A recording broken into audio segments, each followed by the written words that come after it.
I slammed the ledger down and said, "You will not use my child as your pawn. Not anymore."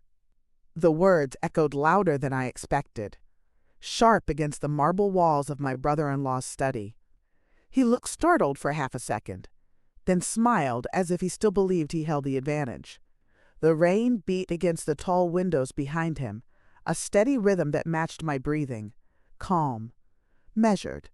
I had learned that calm frightened people more than shouting ever could. He thought this confrontation was about grief or confusion. He was wrong. He had already lost.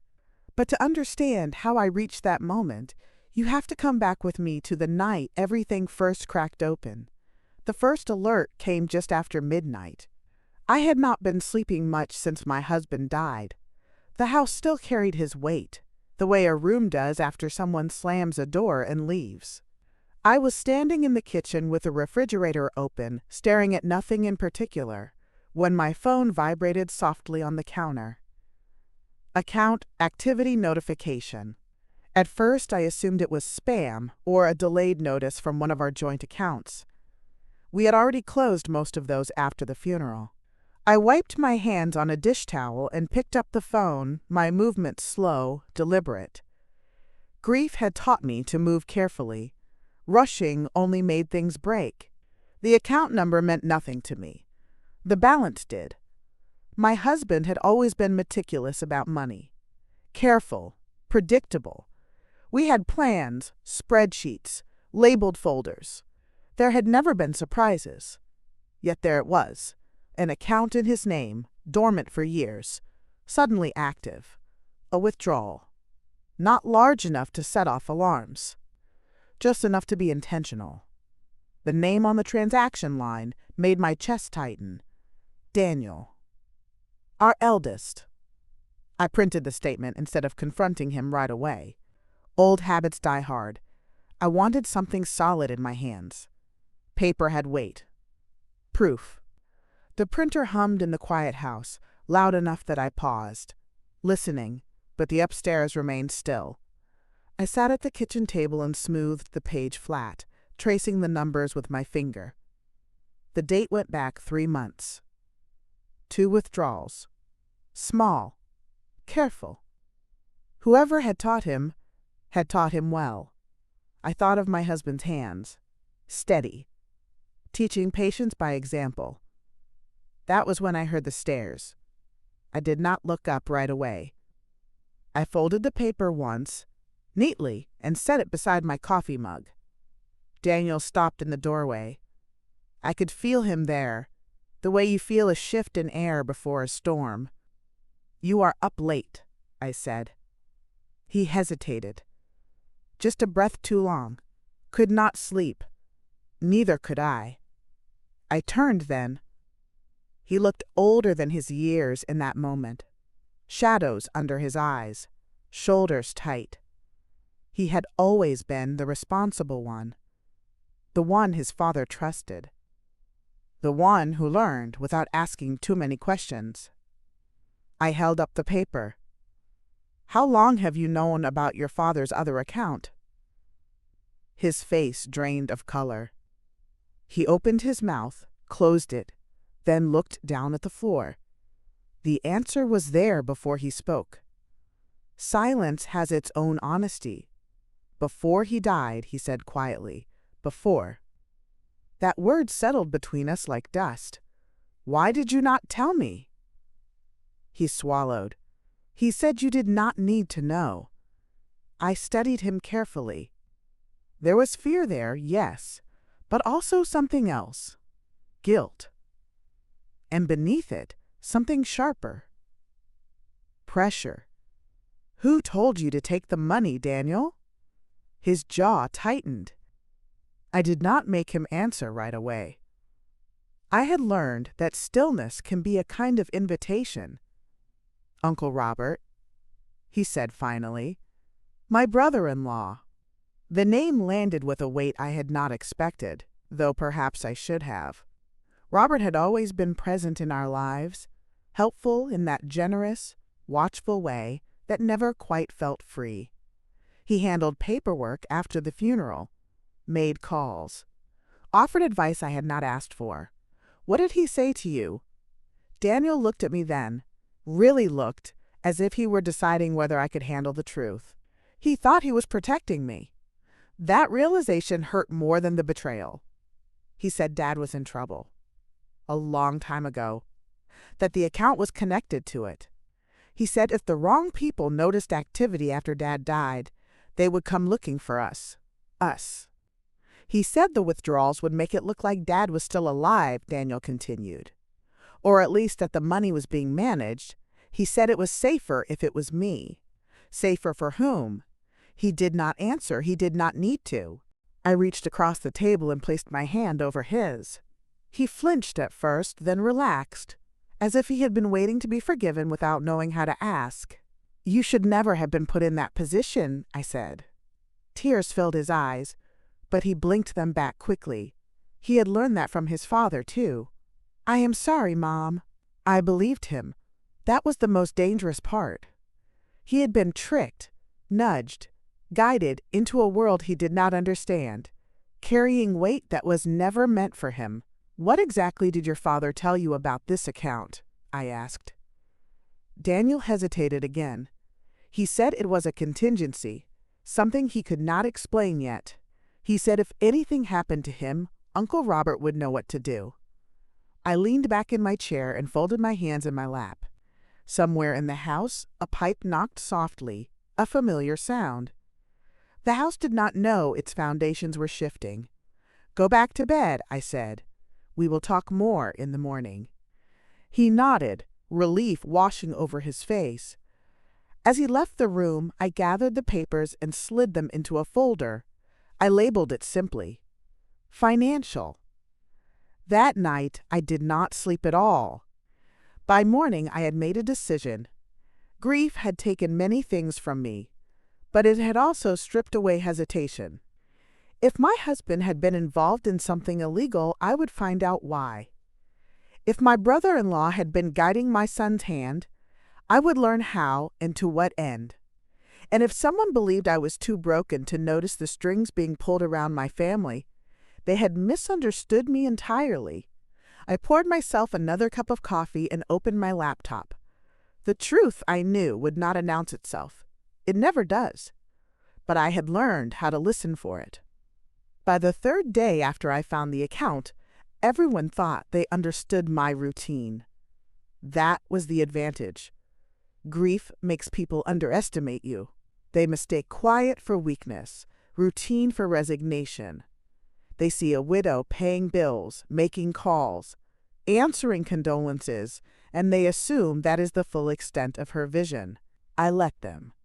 Each morning, I dropped my younger children at school, came home, and sat at the dining table with my laptop and a legal pad.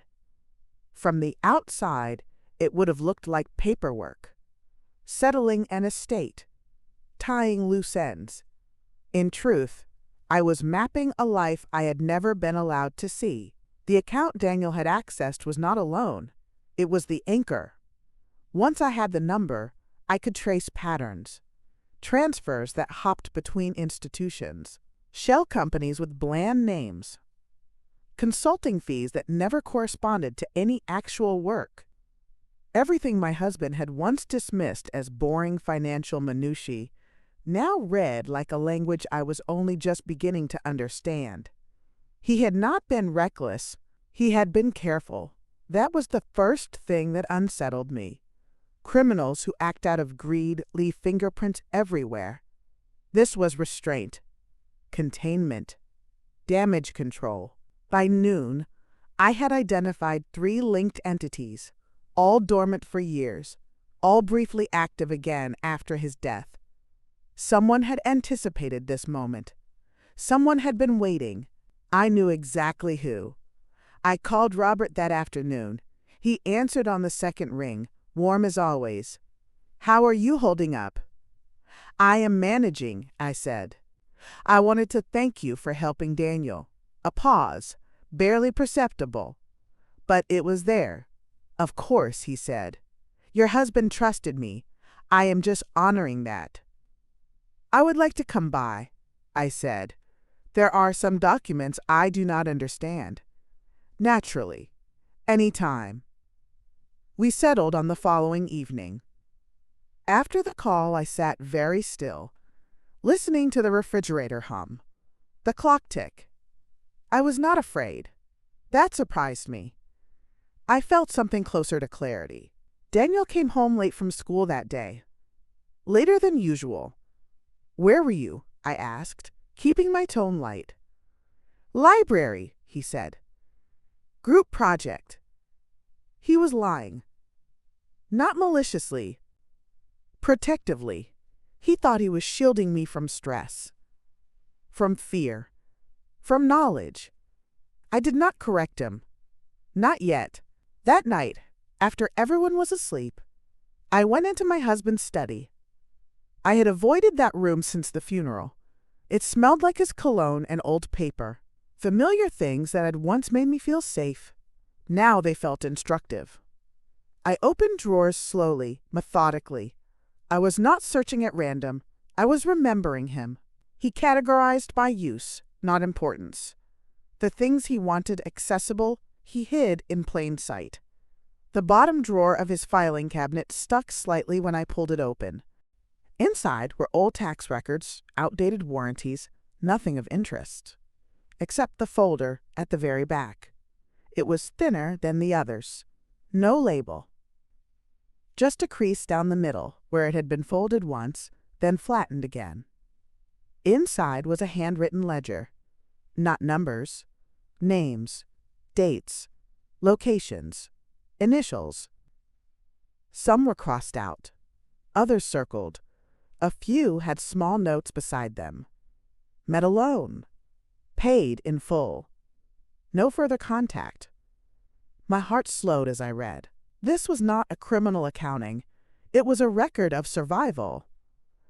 Footsteps sounded in the hallway. I closed the folder and turned just as Daniel appeared in the doorway. I could not sleep, he said. Neither could I. He looked at the open drawer, the desk lamp casting sharp light across the room. His gaze landed on the folder in my hands. You found it, he said. I waited. Dad told me about that, he continued quietly. Not everything, just enough. He said if anything ever happened, Uncle Robert would try to control the story. Control how? Daniel's voice shook. He said Robert helped him get out of something. A long time ago. But help was not free. I closed the drawer and gestured for Daniel to sit. He perched on the edge of the chair, hands clasped tightly. What did your father say he was mixed up in? Daniel swallowed. He said it started as a favor. Transport. Paperwork. Then it became leverage. He said the moment he tried to leave, Robert reminded him of what could be taken. Us. The word echoed in my mind, same as before.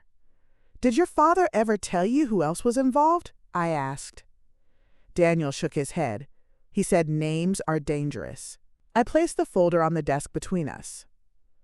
Your father kept names anyway. Daniel stared at it as if it might bite. Uncle Robert said if you ever found that, things would get worse. I smiled then. Softly. Calmly. That is how I know we are on the right path. The next evening, I drove to Robert's house alone. I left my phone in the car. I carried the ledger in my bag. And I walked up to his front door already knowing one thing with certainty. Whatever my husband had done, it had been to protect us. Whatever Robert had done, he had done to control us. And control, I had learned, only works when everyone agrees to stay afraid. Robert opened the door before I knocked. He stood there in his shirt sleeves, a glass of amber liquid in his hand, the picture of ease. The house behind him glowed warmly, curated comfort and expensive restraint. He had always understood appearances. You came alone, he said, as if noting the weather. I stepped inside without waiting to be invited. I have questions, of course you do. He closed the door and gestured toward the sitting room. I declined with a small shake of my head. I preferred the study, he noticed. His eyes flicked there, just for a moment. We sat across from each other, the same distance he had once insisted on during family meetings. Power like space. I placed the ledger on the table between us. His expression did not change, but his hand tightened around his glass. Your brother kept careful notes, I said. More careful than you realized. He leaned back. Your husband was paranoid. No, I said. He was cornered. Silence settled. Heavy. Intentional. Daniel told me everything, I continued. About the account. About the withdrawals. About how you positioned him as a solution to a problem he did not create. Robert smiled thinly. I protected him. You used him. A semantic difference, he said. One your husband understood very well. I opened the ledger to a marked page. Names I recognize now. Business associates. A former city official. A shell company director recently arrested in another state. This is not greed, I said. This is containment. My husband was cleaning up after you. Robert set his glass down slowly. You do not understand the scale of what he prevented. I met his gaze. Then explain why the accounts reactivated after his death. Because you stopped shielding us, he said quietly. Us. He finally admitted it. Not a slip, a calculation.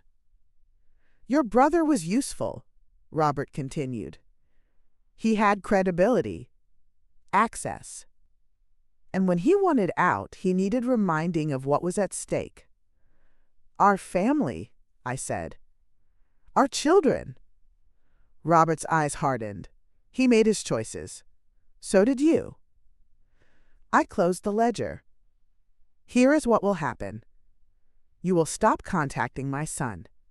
You will relinquish control of every account tied to these entities.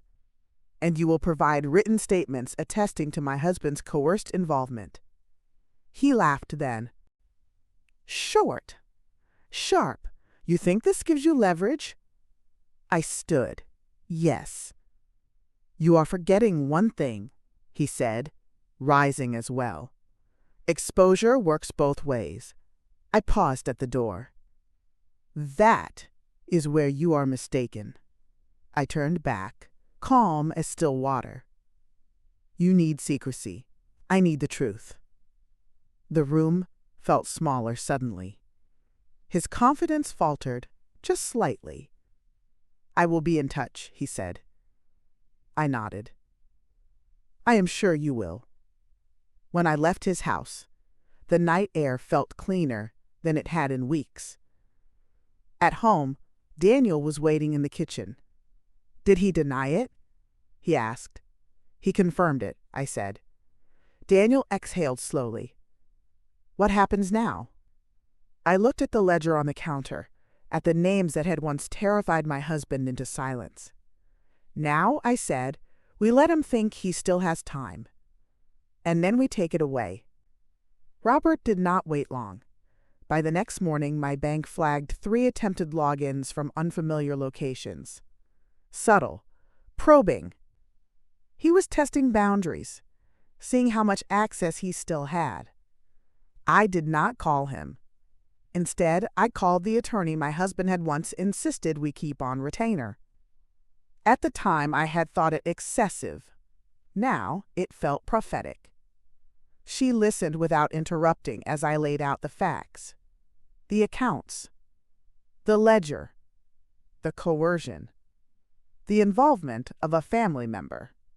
When I finished, she said, You need to secure the evidence and insulate your children immediately. I already am, I said. That afternoon, I moved the ledger out of the house. Not to a safety deposit box. Those leave records. I left it with a woman who owed my husband her freedom and her silence. A name from the ledger circled twice with a note beside it. Trust. Daniel did not ask where I was going. He had stopped asking questions that had no safe answers. That evening, Robert called. I let it ring. He called again. Then a message. Calm. Reasonable. We should talk. This does not have to get messy. I deleted it. The following day, a courier arrived with a thick envelope. Inside were copies of old emails, bank statements, and one photograph. Daniel, standing beside his father, years younger, unloading boxes from a van. The message was clear. I drove to Robert's house again, this time with witnesses waiting in nearby cars. Not obvious, just present. He looked irritated when he opened the door. This is harassment, I said, holding up the photograph. Of a minor, his lips pressed together. You are overreacting. No, I said. You are escalating. I handed him a document, a preliminary injunction. Temporary, but effective. He scanned it quickly, eyes narrowing. You think this protects you? It buys me time. Time for what? For the truth to catch up to you. His composure cracked then. Just a fraction. Enough. Your husband knew the cost, he said. He paid it willingly. I stepped closer. He paid it so I would not have to. That night, Daniel sat beside me on the couch, silent. I should never have touched that account, he said. I placed my arm around his shoulders. You were set up. That ends now. Outside, the streetlights flickered on, one by one. I watched the lights spread and thought of all the things my husband had carried alone, and all the things I would no longer allow anyone else to carry for us. The first name from the ledger agreed to meet me in a place my husband had once described as neutral. A diner off the highway. Vinyl booths. Burnt coffee. No cameras in the corners. People came and went without looking at each other. She arrived 10 minutes late and slid into the booth across from me without removing her coat. You should not be here, she said. Neither should you, I replied. Her eyes flicked to my hands. Steady. Open. No recorder. You knew my husband, I said. She knew him well enough to exhale slowly before answering. He saved my life. I opened the ledger and turned it toward her. Your name is here. Circled. She nodded. He paid my legal fees, helped me disappear from something I never agreed to be part of. Robert, I said. She did not correct me. He used favors like chains, she continued. Your husband kept cutting them. Did he ever talk about leaving? I asked. All the time. Her phone buzzed. She ignored it. He said if he died suddenly, you would need to know the difference between guilt and obligation. I closed the ledger. Then help me prove it. She studied me for a long moment. Then she reached into her coat and placed a flash drive on the table. That is everything I have. Messages. Transfers. Voice recordings. My pulse did not change. Calm is a choice. Thank you, I said. When I returned home, Daniel was waiting with my younger daughter, helping her with homework, life continuing, quietly defiant. Later that night, I listened to the recordings alone. Robert's voice filled the room. Polished, persuasive, threatening without ever raising volume. Your husband's voice followed. Controlled, tired. I will fix this, he said in one clip. But you do not get my family. I closed my eyes. In the morning I made copies, not backups, insurance, and for the first time since my husband's death, I slept without dreaming. By the end of the week, Robert began to move openly. That was the mistake. Quiet men are dangerous because they believe silence is control. Loud men believe visibility is power. Robert crossed that line when he started calling people who did not belong to him anymore. The first call came to Daniel. He showed me the missed number without speaking. We had agreed on that. No private responses. No lone courage. I nodded.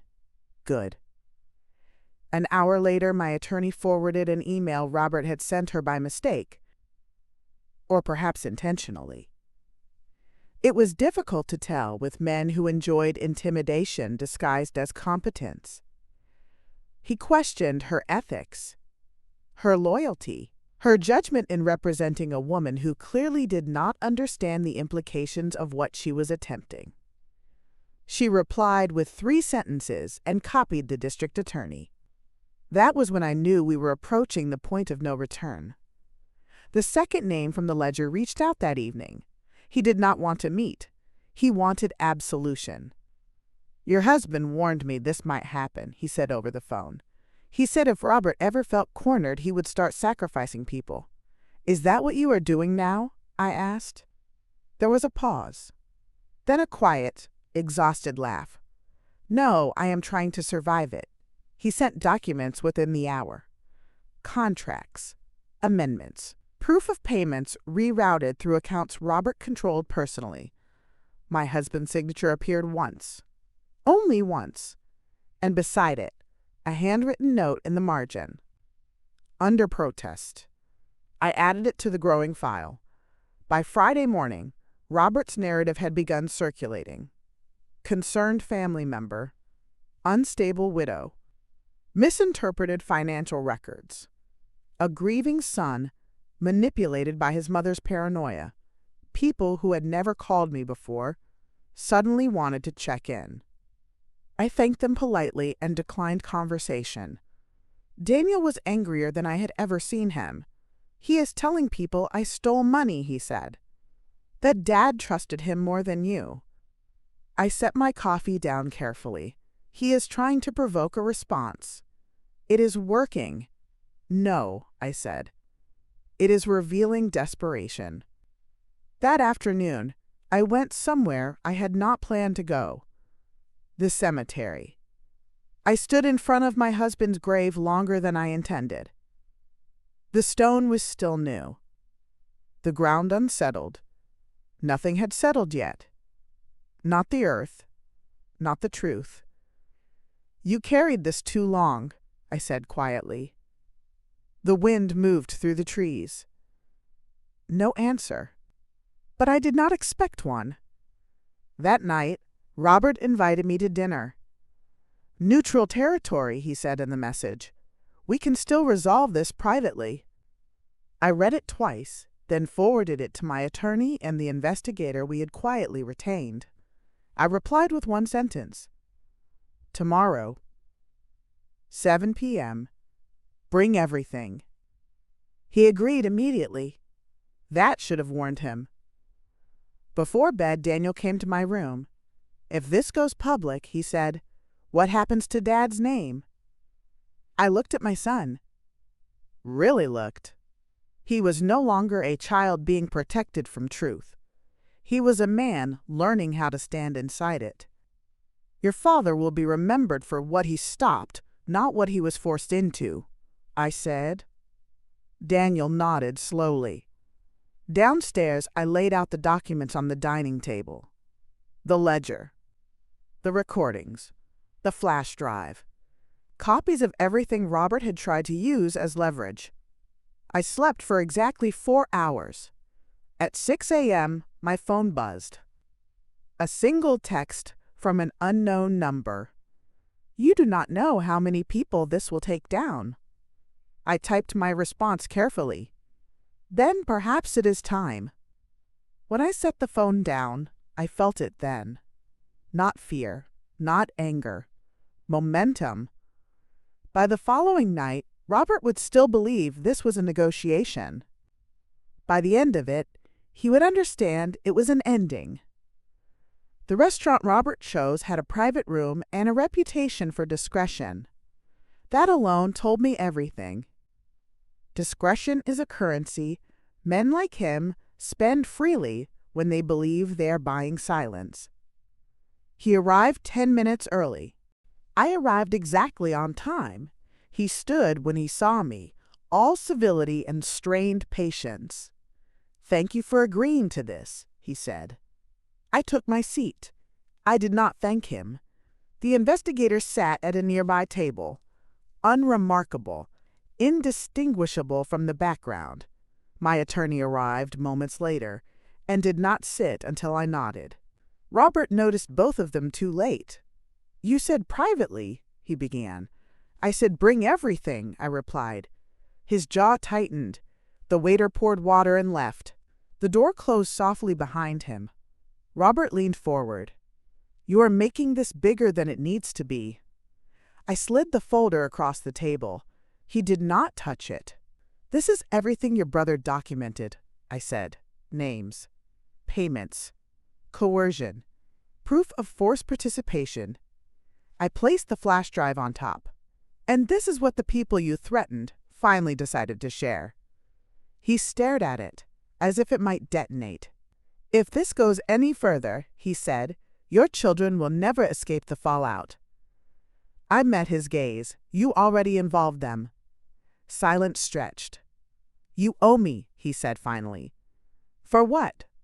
"For protecting your family when your husband was weak." The word landed wrong. I leaned forward slightly. "My husband was not weak. He was contained. By you." Robert's voice rose just enough to betray him. He could not help it. "He chose this path." "No," I said. "He chose an exit. You kept moving the door." I slid one more document across the table. A notarized statement from the woman at the diner. Another from the second name. A timeline compiled by the investigator. And finally, the letter. Robert froze. "You never saw this," I said. "He wrote it 2 weeks before he died." I watched his hands as he unfolded the page. The color drained from his face as he read. "If anything happens to me," it began, "do not believe my silence meant consent. It meant time."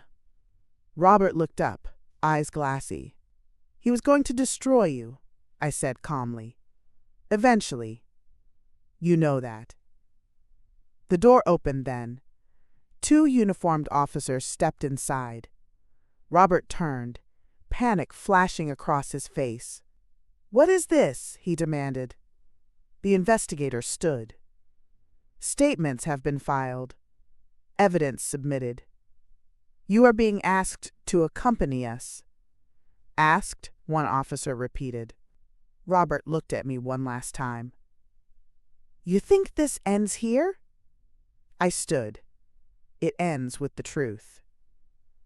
As they let him out, the room felt suddenly larger, quieter. My attorney placed a hand on my arm. "It is done." "Not yet," I said. Outside, the city moved on, unaware. Inside me, something finally released its grip. The hearing room was brighter than I expected. Not dramatic, not dark, just orderly. Fluorescent lights hummed softly overhead, reflecting off polished wood and benches worn smooth by other lives passing through this same narrowing point. The kind of room where emotion is not forbidden, only ignored. Robert entered with his attorney, posture rigid, jaw set. His confidence had thinned into something brittle. He did not look at me at first. When he finally did, it was with the irritation of a man realizing a door he thought was locked had been left open. I sat in the front row with Daniel beside me. His hands were clasped tightly, knuckles pale. My younger children were not there. Some endings do not need to be witnessed to be real. The judge entered. Everyone rose. Everyone sat. The prosecutor spoke calmly, almost gently. "This case concerns coercion disguised as mentorship, protection offered at a price, and a sustained effort to control others through fear rather than force." She began with the money, the screen behind her filled with charts. Accounts layered over years, transfers looping back on themselves, consulting fees paid for no consulting, companies that existed only on paper. "Notice the gaps," she said. "Long periods of inactivity, then sudden, controlled movement. Not greed, containment." She paused. "The activity resumes only after the death of the primary intermediary. My husband." Robert's attorney objected. Speculation. Overruled. The first witness took the stand. The woman from the diner folded her hands and spoke without drama. "I was told silence was repayment, that the past would stay buried as long as I did what I was told. When I tried to leave, he reminded me of what he still had on me." "Did you ever deal directly with the defendant's brother?" the prosecutor asked. "Yes." "How would you describe him?" "Careful. Protective. He kept records." "He paid people to keep them safe, not quiet. Why did he document everything?" "Because he said leverage corrodes the person holding it." Robert stared straight ahead. His jaw worked as if chewing something bitter. The second witness described contracts altered after signatures, payments rerouted without consent, exit clauses quietly removed. "Every time someone tried to walk away, the pressure increased," he said. "Not threats, reminders." The investigator followed, precise and unhurried. Dates, metadata, locations, patterns that left no room for coincidence. Then the recordings played. Robert's voice filled the room, polished and controlled. "You understand what happens if you stop cooperating." A pause. "This arrangement protects your family." Another pause. "Do not force me to revisit old options." I watched the judge. Her pen stopped moving. Finally, the prosecutor lifted the letter. "This was written 2 weeks before the death of the defendant's brother," she said. "Handwritten. Sealed." She read slowly. "If you are reading this, I ran out of time. I stayed because leaving would have cost my children their safety. I complied where I could not escape, but I documented everything. Silence was my shield, not my consent." Her voice did not waver. "I trust my wife to know the difference between guilt and sacrifice. I trust the truth to survive me." Robert stood abruptly, chair scraping loudly. "This is revisionist grief," he snapped. "He made choices." The judge raised one hand. "Sit down." Robert sat, his shoulders sagging for the first time. The performance had ended. The judge's voice was steady. "The evidence demonstrates a sustained pattern of coercion, financial misconduct, and conspiracy. Bail is denied." There was a sound then. Not dramatic. Just final. The click of cuffs. Robert looked down at his hands as the deputies approached, as if surprised by their existence. When they guided him to his feet, he stumbled slightly, caught off balance by the sudden absence of authority. He looked around the room once, searching. No one met his eyes. As they led him away, his composure finally fractured. His breathing quickened. His mouth opened as if to argue, then closed. Grief does not always arrive as tears. Sometimes it comes as the realization that there is no one left to persuade. At the door, he turned toward me. "This was never meant to end like this," he said hoarsely. I met his gaze. "It was always meant to end with the truth." The door closed behind him. Outside, cameras waited. Voices overlapped. Questions collided. I stepped forward once. "My husband did not profit from this," I said. "He paid for it. He paid so his children would not have to." That was all. That night we ate takeout on the couch. Boxes balanced on knees. Ordinary arguments returned. Laughter. Tentative but real. Daniel leaned back and exhaled. "He is gone," he said. I nodded. "And he cannot touch us anymore." Later, alone, I thought of Robert in a holding cell somewhere, stripped of leverage, surrounded by silence he could no longer control. Power, I understood then, does not vanish quietly. But truth does not need to chase it. It simply waits. The house sounded different after everything stopped moving. Not quieter, just honest. In the weeks that followed, routines returned without ceremony. School schedules, groceries, laundry folded and unfolded. The ordinary architecture of life rebuilt itself around the absence of fear. Robert's name appeared in the news once, then less, then not at all. The story moved on the way stories do when they are finished taking what they need. My husband's name settled differently. The court documents told one version. Clean, legal, precise. But it was the smaller moments that restored him to us. The way Daniel caught himself straightening his shoulders when things felt heavy. The way my youngest still reached for the door handle he used to fix when it stuck. One afternoon, Daniel and I returned to the cemetery. The ground had settled. The stone no longer looked temporary. I told him everything that had happened afterward. The charges. The plea negotiations beginning. The people coming forward once silence was no longer profitable.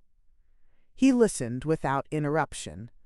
Dad knew this might happen, he said finally. Yes, I said. He planned for it. Daniel nodded. I think that is how he survived it. At home, I boxed the ledger and the remaining documents, not as evidence, as history. Some truths are meant to be preserved, not displayed.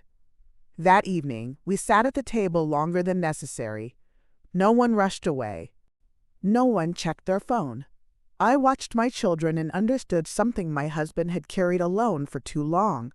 Protection is not control. It is patience. It is documentation. It is trusting the right moment to speak.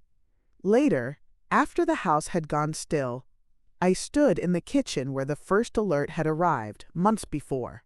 The counter was clean. The lights were soft. I remembered the woman I had been then. Uncertain, careful, quiet in the wrong ways. Looking back now, I understood that silence can be a strategy, but only when it is chosen. I turned off the light and went upstairs. For the first time since my husband died, I did not carry him with me as a question. I carried him as an answer. And in that calm, ordinary night, our story finally rested. I did not know it then, but that small vibration on my phone in the quiet kitchen was the beginning of everything. If you have ever discovered a truth that changed how you saw the people you loved, I would love to hear your thoughts in the comments. If this story of family, secrets, and quiet resilience resonated with you, please like the video and subscribe so you do not miss what comes next. Sometimes justice does not arrive loudly, but when it does, it changes everything.